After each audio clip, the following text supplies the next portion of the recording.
Press the Lord. आप सभी मसीह भाई बहनों को प्रभु यीशु मसीह के सुंदर और पवित्र नाम में जय मसीह की।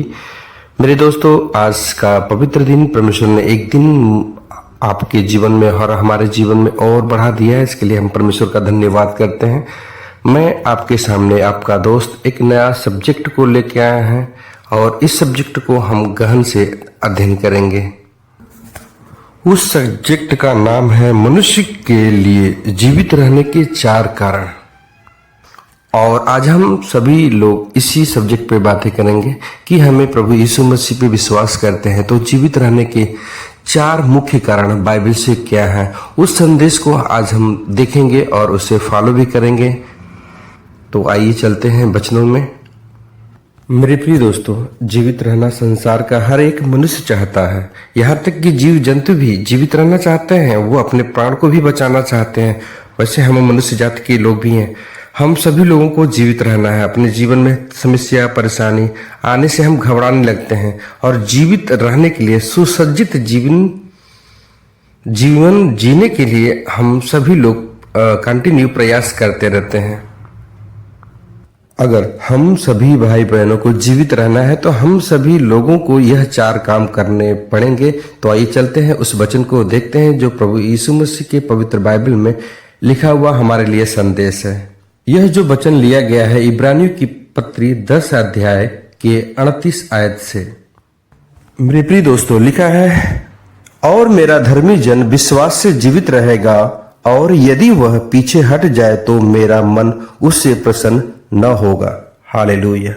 मेरे प्रिय दोस्तों, सबसे पहली बात तो यह है कि जो हमारा विश्वास है बाइबल के ऊपर और बाइबल के वचनों में, उस विश्वास के द्वारा हम सभी और आप जीवित रहेंगे।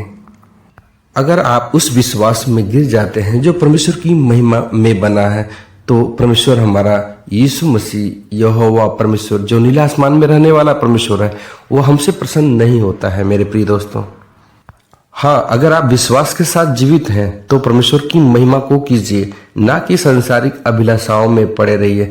हम अपनी इच्छाओं को पूरा करने में ही लगे रहें। जैसे बाइबल में लिखा हुआ है कि प्रभु यीशु मसीह ने मरियम से कहा था, जब मरियम का भाई लाजर मर गया था, उसके बाद प्रभु यीशु मसीह ने कहा था मरियम से कि अगर तू विश्वास करेगी तो प्रभु की महिमा को देखेगी। तो मेरे प्रिय भाई बहनों, हमें विश्वास बिल्कुल करना चाहिए।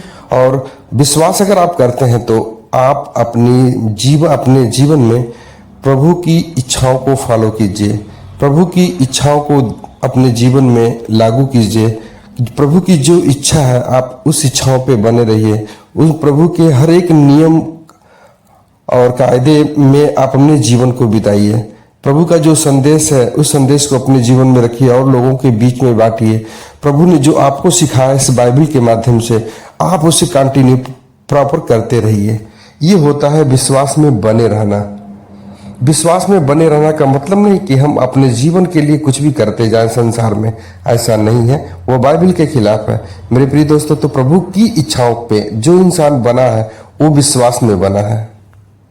उसी तरह इब्रानियों में लिखा हुआ है कि विश्वास बिना परमेश्वर को प्रसन्न कर पाना अनहोना होता है।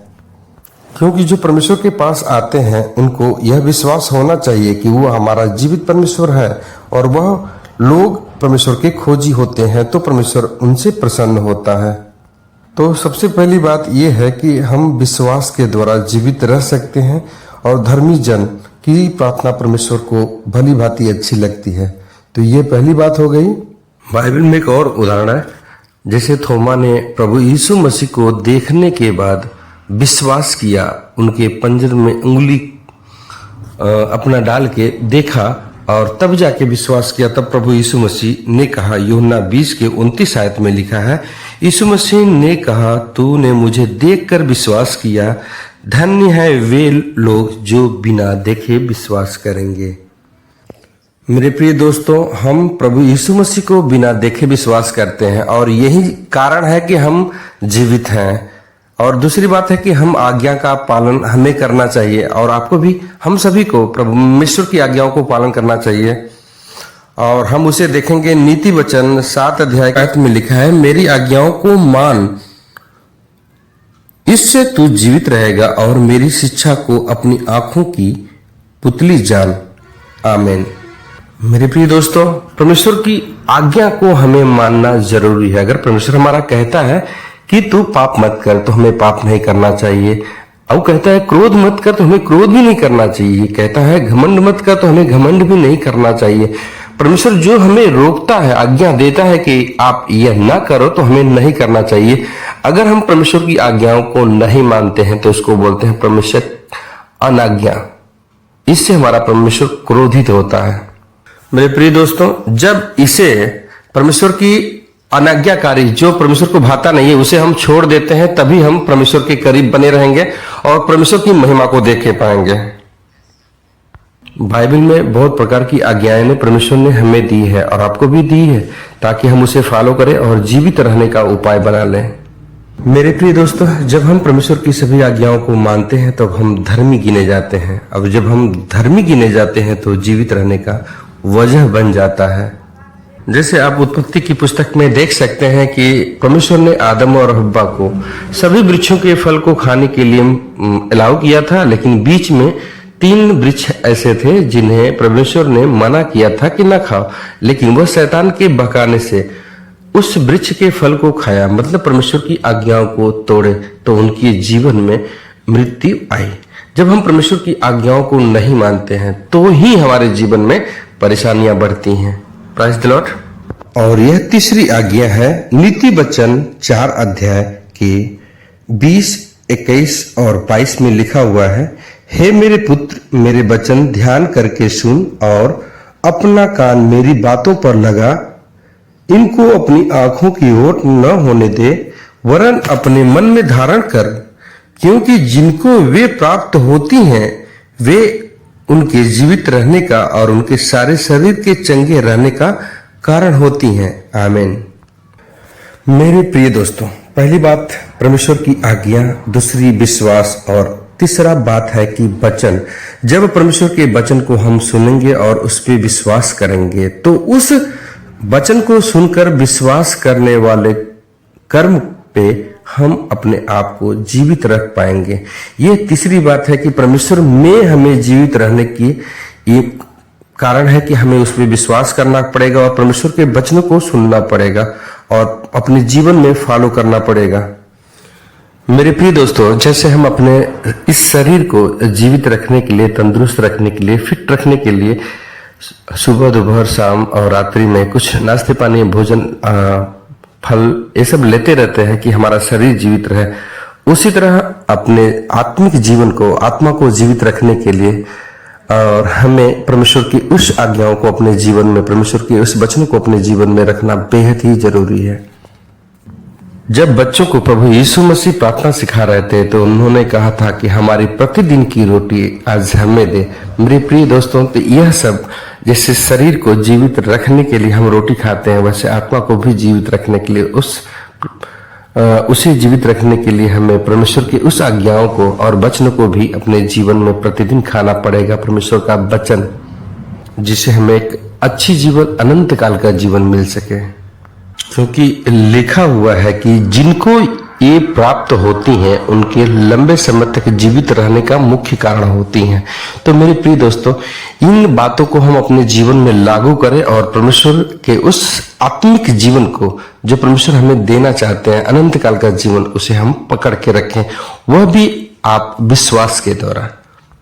और यह चौथी बात जो बहुत ही महत्वपूर्ण है मेरे प्रिय दोस्तों, जो मैंने बाइबल के एहेजकेल की पुस्तक से 3 अध्याय के 21 आयत में लिखा हुआ है, परंतु यदि तू धर्मी को ऐसा कह कर चिताए कि वह पाप न करे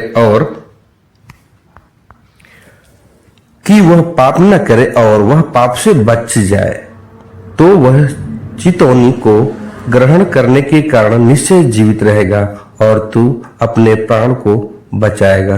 प्रेज़ द लॉर्ड। परमेश्वर का वचन हमें कहता है कि पाप ना करें, पाप से दूर रखें, आप विश्वास के द्वारा।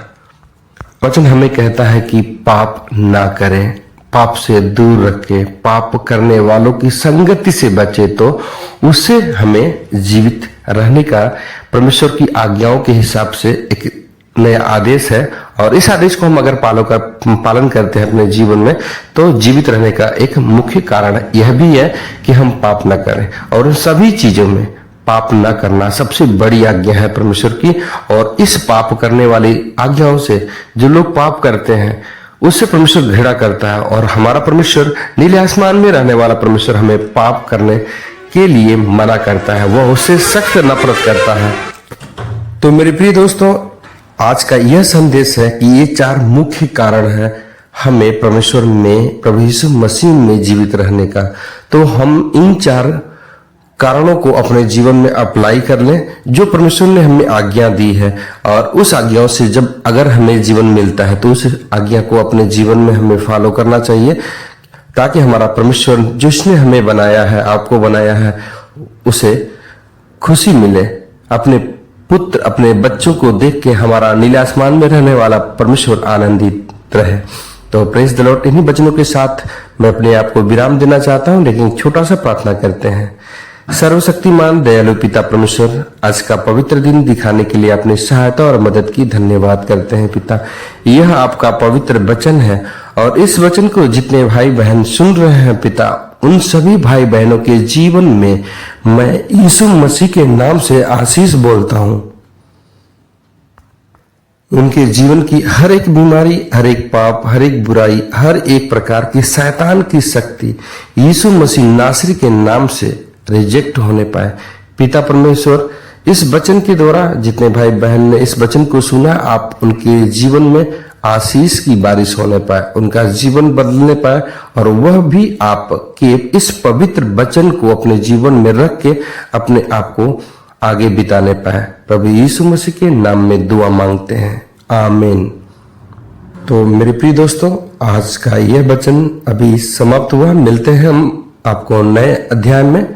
तब तक आप सभी लोगों को प्रभु यीशु मसीह के नाम में जय मसीह की।